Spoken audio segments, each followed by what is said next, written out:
Welcome back. The sanctions imposed by Western countries on Zimbabwe not only affect the people of Zimbabwe and their government, but the entire region, and equally diminishing the credibility of investment and investor confidence while exacerbating investment risks. Southern African leaders declared October 25th as the date on which SADC member states can collectively voice their disapproval of the sanctions through various activities and platforms until the sanctions are lifted. As the SADC region joins hands with Zimbabwean counterparts to celebrate the SADC Anti-Sanctions Against Zimbabwe Day, we're now joined on the line by Ambassador of Zimbabwe to Namibia, Melody Chaurura, who's shed more light on the day. Ma'am, good evening and welcome to the Daily Roundup. Good evening and good evening to your viewers. Talk to us about the specific steps that Zimbabwe has taken to address the concerns of the countries that impose these sanctions, and how can these efforts contribute to the removal of the sanctions? Thank you very much for that question. But let me say that it is difficult for us to discuss the addressing of concerns that were raised by the countries that imposed sanctions on Zimbabwe, because in the first place, the rationale for the imposition of sanctions was given every other name that it was not. It is clear and facts have been established that the decision by the Western government to impose sanctions on Zimbabwe was primarily motivated by Zimbabwe's decision to carry out the land reform program.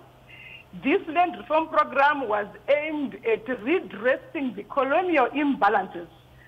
So we cannot be discussing about anything to address because in the first place, the reasons given for the imposition of sanctions were not the case. It was sort of a cover-up of what was actually obtained on the ground. There was nothing to address in the first place.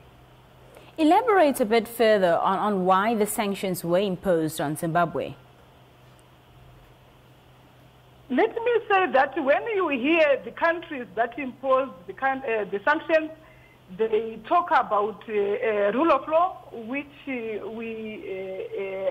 is not substantiated. They talk about human rights violations, which are accusations again that were being leveled against the country without any form of evidence. So it is, a lot of accusations that were put together without any substantiation. So I think, like I said earlier, it is difficult for us to talk about addressing anything, because the real issue and the real reasons for the imposition of sanctions was a dispute between the former colonizer, United Kingdom, and the government of Zimbabwe over the redressing of the injustices of the colonial system. In this case, the redistribution of the means of production, the land. You are aware that into the year 2000, Zimbabwe embarked on a land reform program. This is when Zimbabwe picked a quarrel with its former colonizer, the United Kingdom. Perhaps then tell us about the importance of, celebrating, commemorating the SADC Anti-Sanctions Against Zimbabwe Day. Please come again. The question was not clear. I'm not sure if I got you right. Kindly, please. Talk to us about the significance and importance of celebrating or highlighting the SADC Anti-Sanctions Against Zimbabwe Day. Oh, yes. We want to take advantage of this day, which was set aside by the SADC Summit, which was held in Tanzania in 2019, which recognized the devastating effects of sanctions on the socio-economic development of Zimbabwe and also the region. So on this day, we want to continue to raise awareness on these injustices on the people of Zimbabwe and also on the people of SADC, We want to repudiate, we want to debunk the falsehoods that have been spread by some Western countries around these sanctions. We want to amplify our voices towards the lifting of these sanctions, because these sanctions constitute collective punishment against the people of Zimbabwe for claiming that which is rightfully theirs. And I'm sure if we join hands and make the voices clear and put the message to the fore, those countries that continue to perpetuate this sanctions regime will take heed of our voices and remove these sanctions without any conditions, because they are illegal in the first place. Madam Chaurura, what is the impact of these sanctions on Zimbabwe's economy and development, and how is it affecting the livelihoods of ordinary Zimbabweans?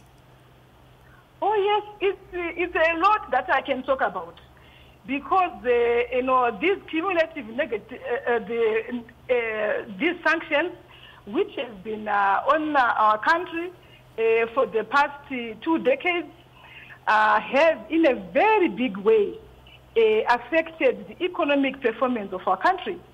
In the financial sector, Zimbabwe suffered the suspension of balance of payment support, cessation of development cooperation, thus rendering us ineligible to financial support from global financial institutions. Commercial loans are offered at exorbitantly high risk-related premiums, while obstacles are put on our commercial banks so they are not free to correspond and to transact internationally.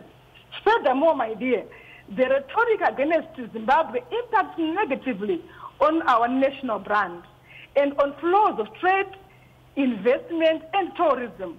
Of course, this development severely undermines the performance of all sectors of our economy. As a result, the lives and livelihoods of the people of Zimbabwe have been negatively impacted. I can go on and list in specific terms how these sanctions have impeded on Zimbabwe's ability to realize its full developmental potential. Mm-hmm. And has the SADC anti-sanctions against Zimbabwe been successful in achieving its objectives? Yes, we believe so, because we are joining hands and we are getting the message out there. And we believe that as we continue to join hands in various platforms and in various formats, we will be able to drive the message home. I should say that this is the 5th year that we are, marking this day, and we have no reason to doubt that the legitimate voices that are coming from the various capitals in SADC will gain the attention of the Western countries that impose these punitive sanctions against our country. Madam Chaurura, that's all the time we have. But before we go, your final remarks this evening. Allow me to get your question better, please. Saying that's all the time we have, but perhaps your final remarks.